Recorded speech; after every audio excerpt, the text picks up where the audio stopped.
Alrighty, good afternoon, lads. Happy Thursday now. It'd be a follow-on from last video where we talked about efficient nuking and why you need to game tick one side of your comp to add more holes. And in this video here, we're going to be talking about the second type of nuking out of three. This is going to be called efficient nuking. Now, the big difference between efficient and pseudo nuking is with efficient nuking, you're going to get a very, very long and straight hole down your wall. So it's particularly good versus sand walls.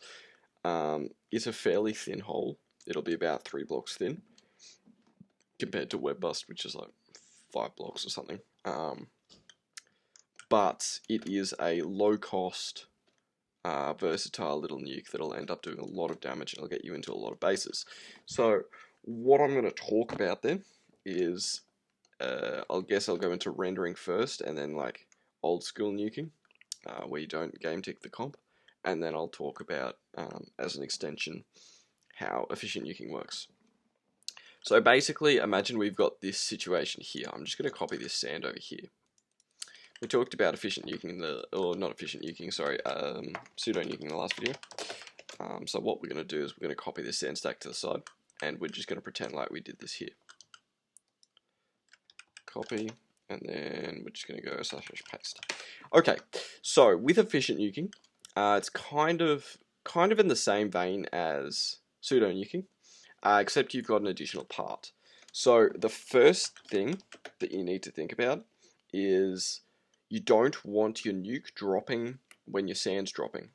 You want your nuke to drop last, so it stacks at the very, very top of the stack. So whatever timings you have for your pseudo nuke, you're going to need it to go off at the very, very last one, whatever that may be. So in this case here, what we'll do is, I'm just going to break those signs there. We're going to say it takes 5 redstone ticks. So if we open this piston door at say 10, and it takes 5 redstone ticks for this nuke to drop, or this sand to drop, sorry, the earliest you can have your nuke going off is 6 redstone ticks after, or 5 redstone ticks. That'll be 6 redstone ticks. So basically what's going to happen then is you are going to get your efficient nuke clumped up at the very, very top. So after all your sand is rendered for this shot, you want your efficient nuke to be at the very, very top here. And additionally with that, you're going to fire something called your nuke hammer with your one shot. So your nuke hammer goes with your hammer power, and it's going to go off at the exact same time, just rendered earlier than this nuke here. So if we add that at the very, very top there, you can see now we have a 1 block separation between our nuke and our nuke hammer. So what I'll actually do is I'll just break all that and just show it. And in the video with slab busting, you'll remember that I did talk about how it does tunnel. So this will be our nuke hammer, and this will be our nuke. So since they're rendered on the same redstone tick, you're only going to get like a game tick worth of velocity with this. So when your nuke hammer goes off, you're only going to get it's going to be very, very short range, basically, is what I'm saying. It's a bit hard to visualize here because I don't actually have this hooked up into an actual cannon yet.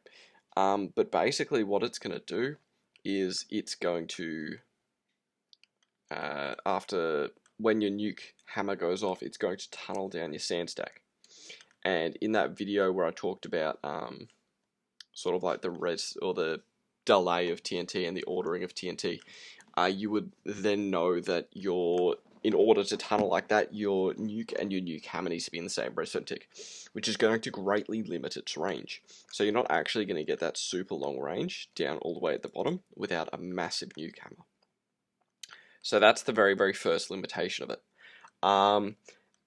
And basically, to get around this limitation, what people started realizing they could do is they could have a ratio-focused nuke, where basically what's going to happen is after your first game tick, so whatever nuke you have, let's say this is going off at 20, and we have this going off at 20 as well, what you're actually going to do is you're going to render an additional set of dispensers at 20.5.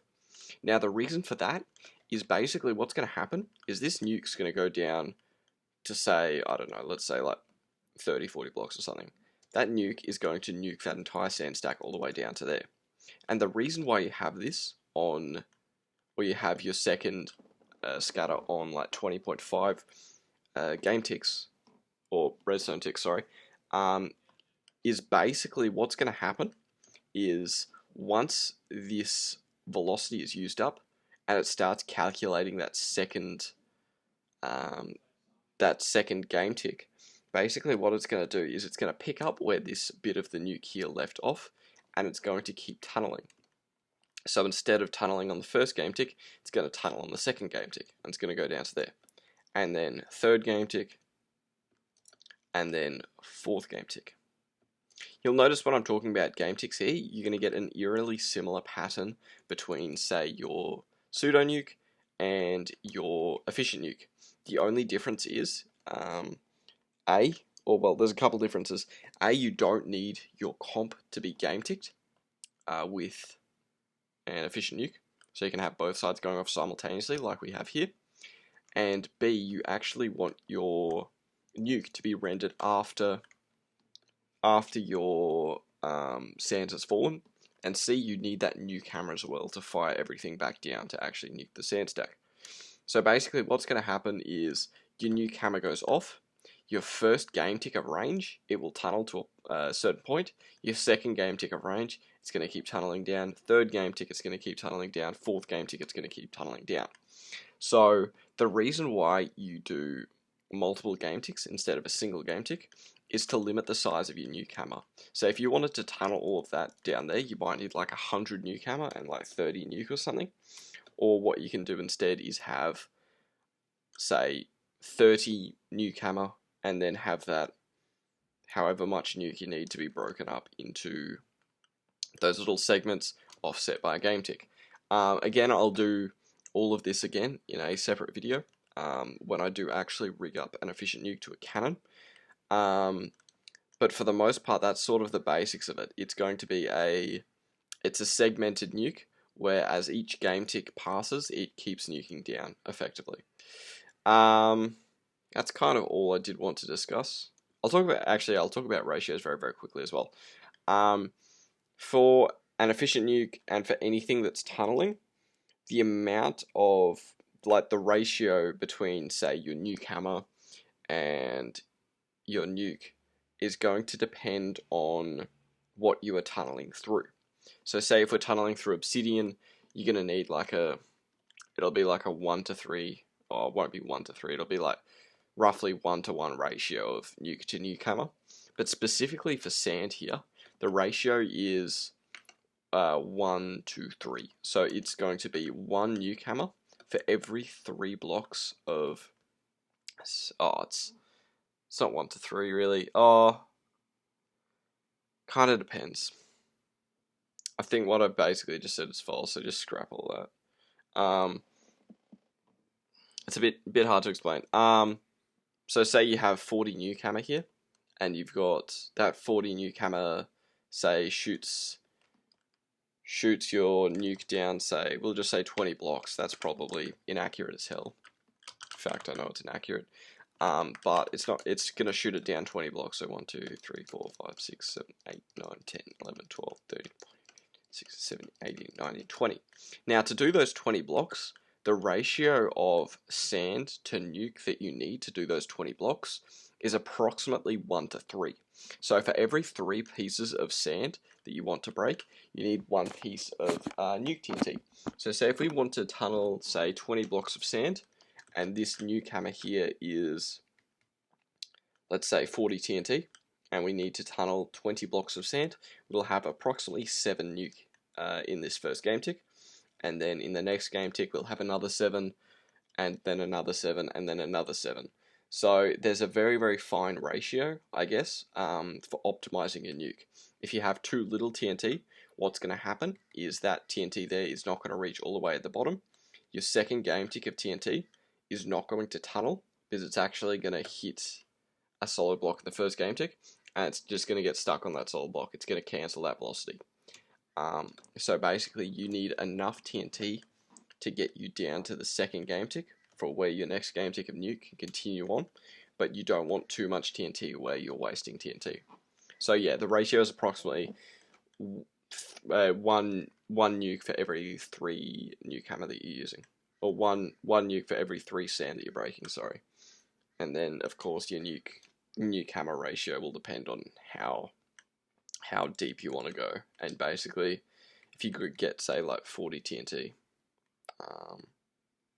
for your nuke hammer, you might need like 10, 20 nuke per redstone tick or something, or game tick, sorry.